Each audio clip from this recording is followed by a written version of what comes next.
नमस्कार छात्रों, आज के इस अनमोल ज्ञान में आप सभी का हार्दिक हार्दिक स्वागत। आज हम लक्ष्मी इस पाठ का अध्ययन करेंगे। कल के भाग 1 में हमने लक्ष्मी इस पाठ का अध्ययन किया था। उसमें हमने देखा था कि करामत अली ने गाय के जख्मों पर जो रोगन लगाया था वो 10-15 दिनों में उसके जख्म दुरुस्त हुए थे, लेकिन वह बूढ़ी हो चुकी थी, इसीलिए वो दूध नहीं दे रही थी। इसीलिए घर वाले सब परेशान थे। उसका बेटा परेशान था, उसकी बीवी परेशान थी, इसीलिए उसे खाने को नहीं दे रहे थे, वो भूखी मर रही थी। और करामत अली इधर परेशान था। और एक दिन उसकी बीवी कहती है, क्यों नहीं इसे हम जंगल में छोड़कर आते हैं। तो करामत अली कहता है, ठीक है, वैसा करके देखेंगे। दिन भर वो खाकर बाद में लौट आएगी। इस तरह अपने पति से कहती है। तो करामत अली तैयार हो जाता है। इसके आगे का भाग हम इस भाग 2 में आज देखने वाले हैं। तो छात्रों, अली ने अपनी इस बात को स्वीकार कर लिया कि वह गाय को कहीं के लिए छोड़ आए। तो दूसरे दिन सुबह उसका बेटा रहमान 8-9 बजे के करीब लक्ष्मी को इलाके से बाहर, जहां नाला बहता है, जहां झाड़ जंगल और कहीं धूप के कारण जमीन हरी नजर आती है, वहां छोड़ आता है। तो यहाँ पर धूप का अर्थ होता है दुर्वा। धूप का अर्थ होता है दुर्वा, जो कि खाने के लिए उपयोगी होती है। पशुओं को खाने के लिए उसका बहुत ही उपयोग होता है। एक खास प्रकार की घास होती है जो दुर्वा जहाँ होती है वहां पर छोड़ आता है। लेकिन माँ बेटे को यह देखकर आश्चर्य हुआ कि लक्ष्मी 1-1.5 घंटे बाद ही घर के सामने खड़ी थी। उसके गले में रस्सी थी। एक व्यक्ति उस रस्सी को हाथ में थामे कह रहा था, यह गाय आप लोगों की है? तो रमजानी ने कहा, हाँ, हमारी ही गाय है। यह हमारी गाय का सब चारा खा गई। ऐसा वो व्यक्ति रमजान से कहने लगा, इसे आप लोग बांध कर रखे, नहीं तो इसे काजिया हाउस में पहुंचा देंगे। काजिया हाउस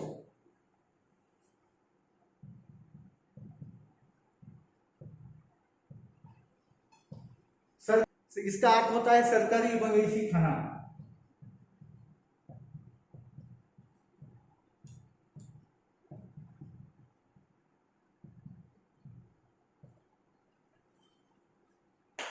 रमजानी चुप खड़ी हो जाती है। आगंतुक उस व्यक्ति की बातें सुनती है। वह परेशान हो जाती है कि ऐसा कैसे हो गया। जब दोपहर बाद करामत अली ड्यूटी से घर लौटा, नहा धोकर कुछ नाश्ते के लिए बैठा, तो रमजानी उससे बोली, मेरी मानो तो इसे बेच दो, फिर बेचने की बात करती हो। ऐसे गुस्से में करामत अली ने अपनी पत्नी रमजानी से कहा, कौन खरीदेगा इस गुड़िया को?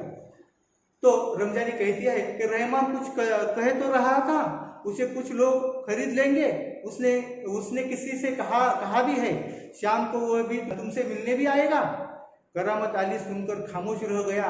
उसे लग रहा था सब कुछ उसकी इच्छा के विरुद्ध हो रहा है, शायद जिस पर उसका कोई वश नहीं था। करामत अली यह अनुभव करते हुए कि लक्ष्मी की चिंता अब किसी को नहीं है, खामोश रहा। उठा और घर में जो सूखा चारा पड़ा था उसके सामने डाल दिया। लक्ष्मी ने चारे को सूंघा और फिर उसकी तरफ निराशापूर्ण आंखों से देखने लगी, जैसे कहना चाहती हो, मालिक यह क्या? आज क्या मेरे फाकने को यह सूखा चारा ही है? दर्रा खली कुछ नहीं है। दर्रा खली का अर्थ यहाँ पर होता है सानी, जो पशुओं के लिए खाने को तैयार करते हैं खाना, तो उसे दर्रा खली यानी सानी कहते हैं। करामत अली उसके पास से उठकर मुंह हाथ धोने के लिए गली के नुक्कड़ पर नल की ओर चला गया।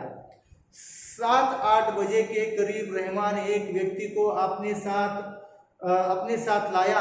करामत अली उसे पहचानता था।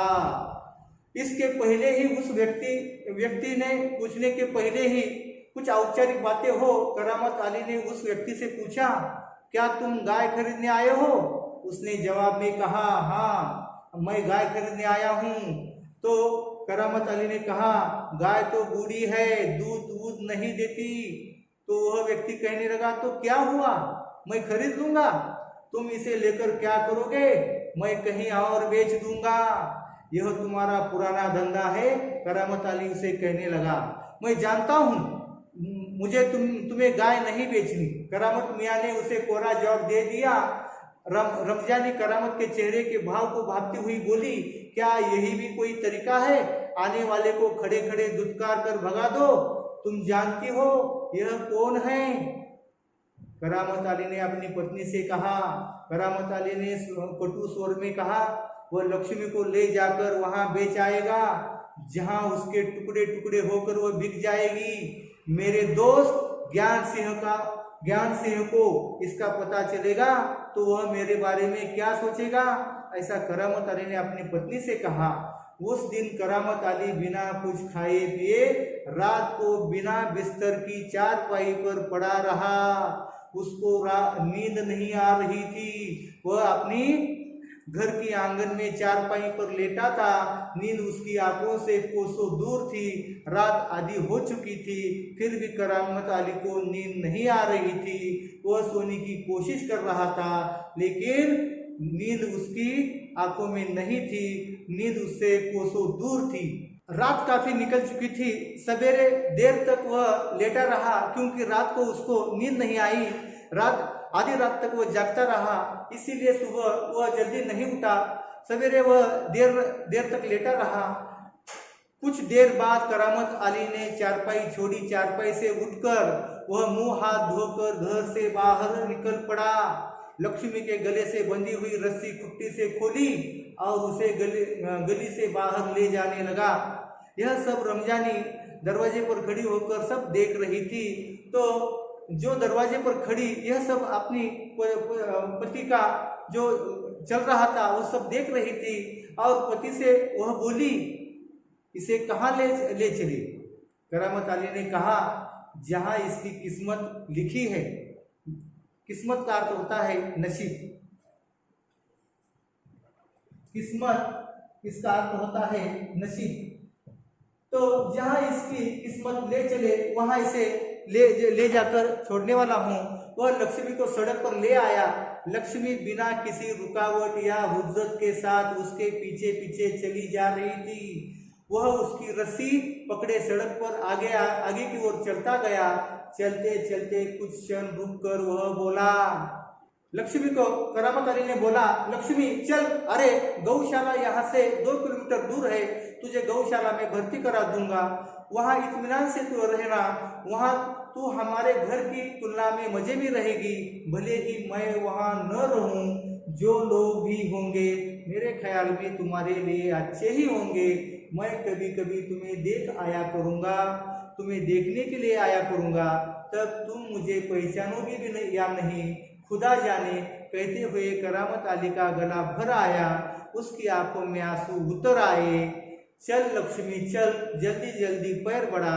और वह खुद किसी थके मांदे बूढ़े बैल की तरह भारी कदमों से आगे आगे बढ़ने लगा। इस तरह लक्ष्मी इस पाठ का आज यहाँ पर अध्ययन खत्म हुआ। तो छात्रों, आज हम इस पाठ का स्वाध्याय देखेंगे। तो छात्रों, आज हम लक्ष्मी इस पाठ पर स्वाध्याय लेंगे। तो स्वाध्याय लिख कर लीजिए। स्वमत लिखिए। पशुपालन के विषय पर 6 से 8 पंक्तियों में अपने विचार लिखिए। और दूसरा स्वाध्याय है मानव और पशु के संबंध में 6 से 8 पंक्तियों में अपने विचार लिखिए। यह स्वमत लिखना है।